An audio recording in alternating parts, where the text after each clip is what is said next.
Harry's list of demands? So we've got 3 things on this wish list, supposedly, that would precipitate a possible reunion with King Charles. The first thing would be... Prince Harry left Clarence's house smiling? Wrong. Prince Harry left Clarence's house humbled? Wrong again. Prince Harry left Clarence's house empty-handed. And that's the contradiction no one expected. Because for all the glossy headlines about warm reconciliation, the photos told a different story. Harry's clenched jaw, rain-streaked window, and thundercloud glare looked less like a son reunited with his father and more like a man denied a refund at customer service. Reports say the entire visit clocked in at 55 minutes, but insiders noted nearly half of that was routine security checks, meaning the actual FaceTime with King Charles? Barely 20 minutes. Long enough for polite nods, some lukewarm Earl Grey, and, according to commentators, a royal brick wall. So why was Harry really there? For Meghan and Harry, we know that this has been a core issue for Harry in terms of not only his relationship with the royal family, but anytime he's come to the UK, of course he had that court battle that he lost with the Home Office over security. Observers speculated it wasn't just about tea and catching up. His to-do list may have included requests for funding, clarifications about titles, and even conversations about spiraling court costs. Word is, Charles gave the royal equivalent of thoughts and prayers. The look on Harry's face as he departed screamed denied application.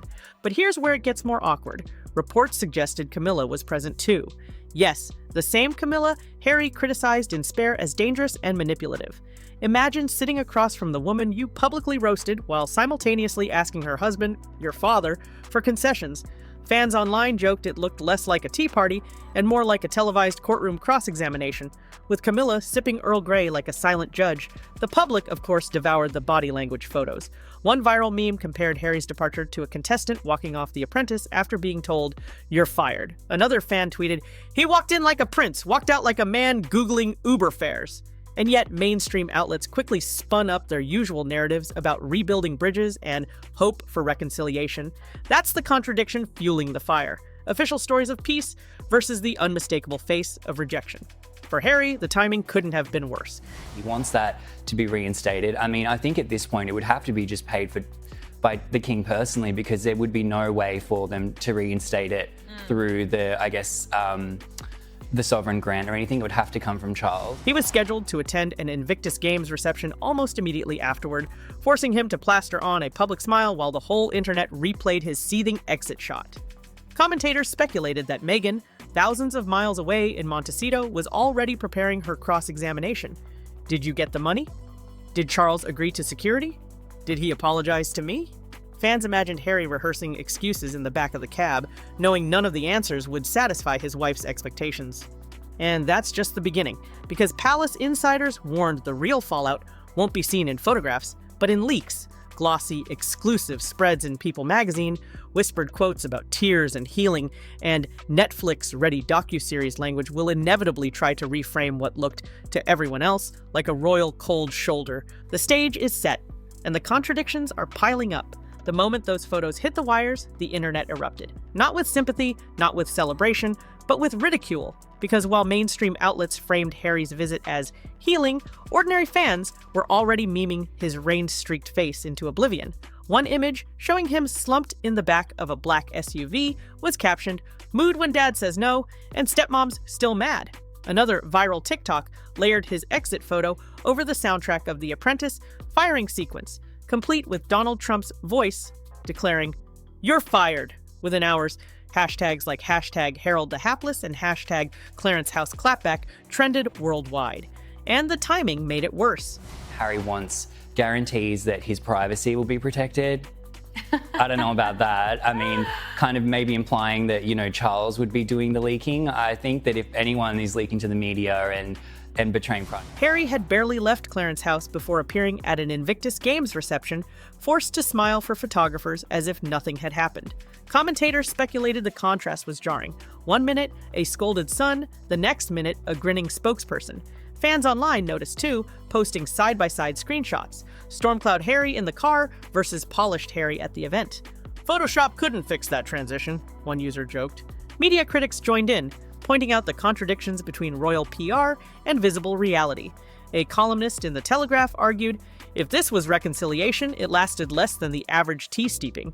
Meanwhile, celebrity watchers compared it to past royal encounters, recalling Princess Diana's strained meetings with Charles in the 1990s, or even Sarah Ferguson's infamous cold receptions.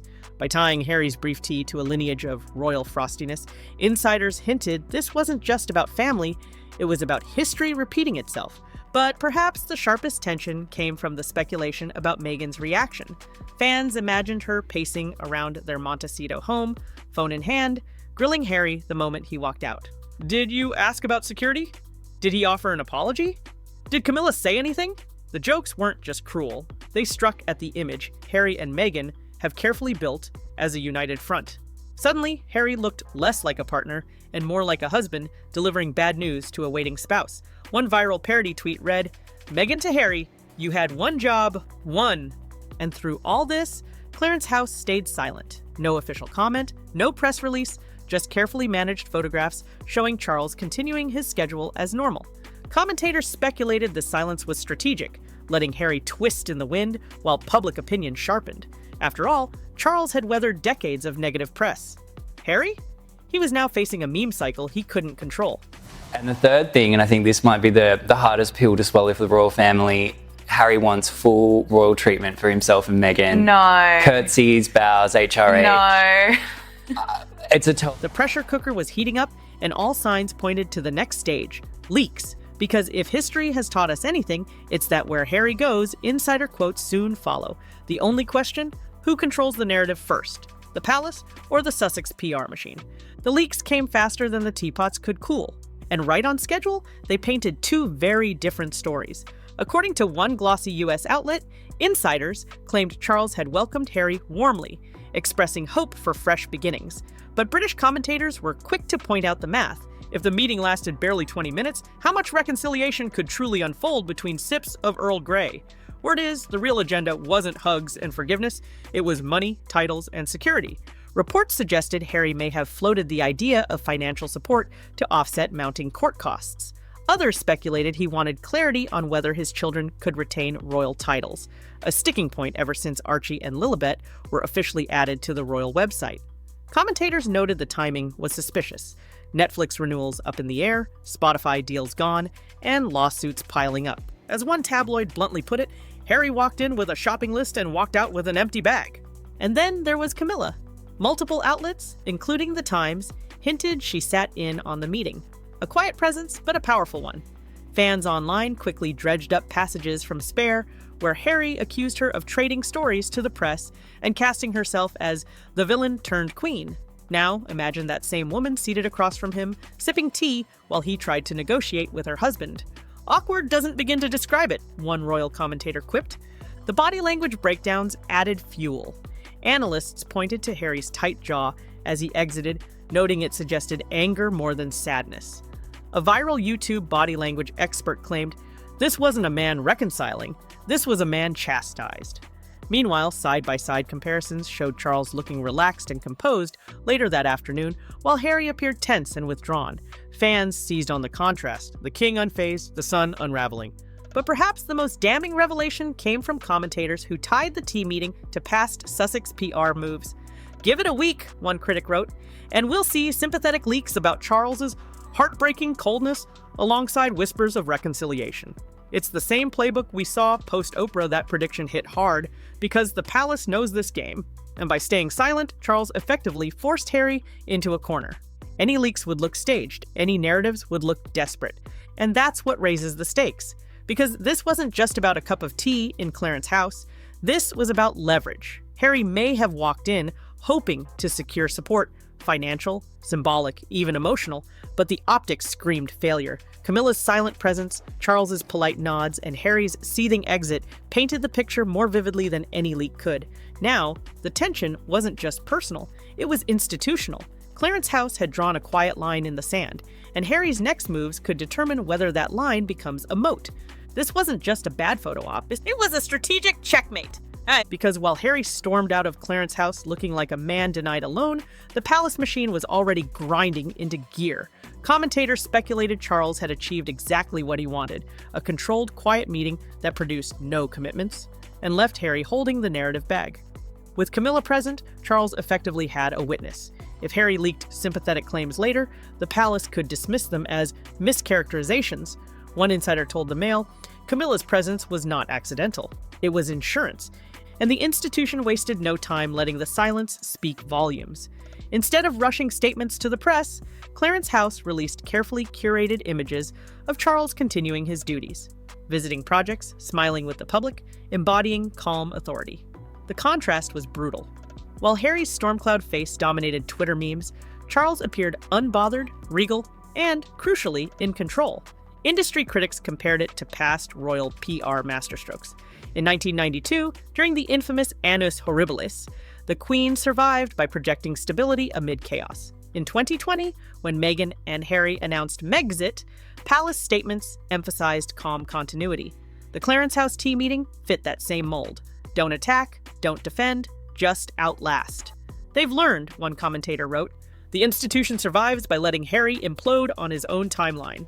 Meanwhile, Hollywood chatter turned ruthless. PR strategists whispered to outlets like Variety that Netflix executives were likely cringing. After all, Harry and Meghan's brand depends on projecting access, the idea that viewers get intimate royal insight.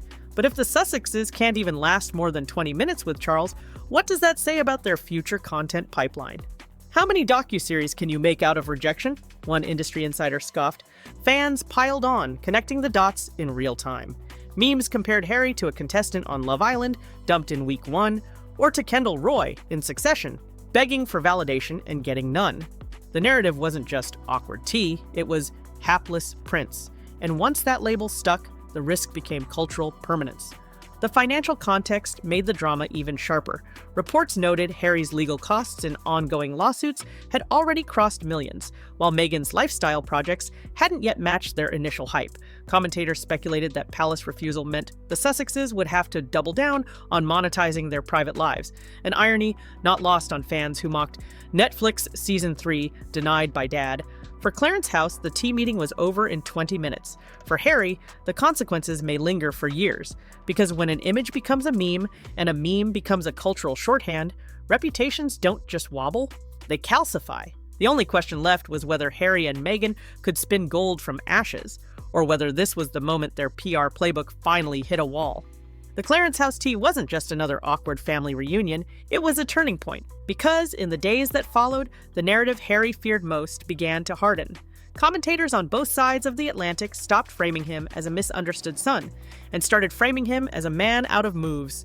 Fans online declared it the Venmo Summit, mocking the idea of Harry walking in with a wish list and leaving empty-handed. Memes flooded TikTok. One clip from The Wolf of Wall Street showing Leonardo DiCaprio begging for money was captioned, Harry leaving Clarence House 2025. Media insiders noted the shift was subtle, but unmistakable. Once, Harry's encounters with Charles fueled talk of healing the rift. This time, even sympathetic outlets admitted the brevity of the meeting looked like a brush-off. As one Vanity Fair piece put it, it's hard to sell reconciliation when the meeting is shorter than a feature film trailer binge. The palace's silence, no leaks, no spin, no defensiveness, only made Harry's post-meeting sulk more glaring. Meanwhile, fans contrasted Harry's awkward tea with Charles's effortless composure. Footage of the king smiling at public engagements later that day racked up millions of views, with commenters pointing out the obvious. Charles didn't look rattled. Harry did, and that imbalance cut deep into the Sussex brand, which relies on the perception of royal proximity. If the king won't even entertain his son for longer than a cup of lukewarm tea, what happens when streaming platforms demand fresh royal storylines? The cultural consequences became unavoidable. Commentators linked Harry's reception at Clarence House to a larger generational shift where monarchy may be old-fashioned, but personal accountability still matters. You can't monetize grievance forever, one PR strategist told The Guardian. At some point, the well runs dry. And for Harry, the optics of rejection threatened to brand him permanently as what fans dubbed Harold the Hapless, a man forever chasing validation he can't secure. And yet, the irony is that the Sussexes may still try to spin this tea into gold. Expect whispers in glossy magazines about Charles's emotional openness, paired with carefully timed photos of Harry smiling at Invictus. Netflix, too, may not resist weaving the drama into another behind-closed-doors narrative. But audiences have seen the real images. The rain-streaked window, the clenched jaw, the silent drive away. Those aren't the visuals of reconciliation, they're the visuals of rejection. Which brings us to the question that keeps this story alive. If Harry can't win at Clarence's house, where can he win? Because if a 20-minute tea with his own father ends in memes, what happens the next time he faces the cameras? And that's why you'll want to subscribe. Because this saga isn't over. If Clarence's house slammed the door on reconciliation, wait until you see what happens when Montecito tries to pry it back open.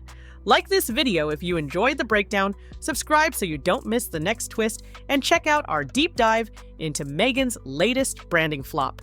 It's the perfect sequel to this royal tea.